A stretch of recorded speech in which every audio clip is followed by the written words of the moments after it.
YSR party నాయకులు అధికారం కోల్పోయి ఇవాళ ఏం మాట్లాడుతూ ఉన్నారో ఏం చేస్తూ ఉన్నారో వాళ్ళకి అర్థం కావట్లేదు. ఇవాళ అధికారంలో ఉండి ఆనాడు 5 సంవత్సరాలు ఒక అరాచకాలు చేసి విధ్వంసాలు చేసి రాష్ట్రాన్ని సర్వనాశనం చేసి కక్ష సాధింపులతో ప్రజల్ని పీడించుకు తిన్నది వైఎస్ఆర్ పార్టీ జగన్మోహన్ రెడ్డి గారి నాయకత్వంలో.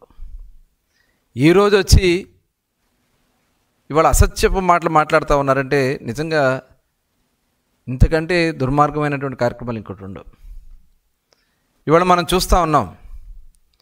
ఇవాళ వాళ్ళు వచ్చి నీతులు చెప్తా ఉన్నారు, నటిస్తూ ఉన్నారు. ముందు మీ నటన చూడలేకపోతున్నారు బాబు. ఎక్కడ చూసినా కూడా ఏదేదో జరిగిపోయినట్టుగా నటన చేస్తున్నారు. ఇవాళ మీరు పచ్చని పల్లెల్లో నెత్తుటి మరకలు చేసింది మీరు. ఆనాడు జగన్ ఫ్యాక్షన్ సంస్కృతితో కత్తులు తిప్పి గ్రామాల్లో అరాచకాలు చేసింది వైఎస్ఆర్ పార్టీ నాయకులు. ఇవాళ మీ నాయకుడు నాగమల్లేశ్వరరావు సర్పంచ్గా ఆనాడు అధికారాన్ని అడ్డం పెట్టుకుని అక్కడ గ్రామాల్లో వాళ్ళ మధ్య ఉన్నటువంటి వ్యక్తిగత కక్షలతో దాడులు చేసుకుని ఆనాడు అక్రమ కేసులు పెట్టి అలాగే బాబురావు మీద దాడి చేసి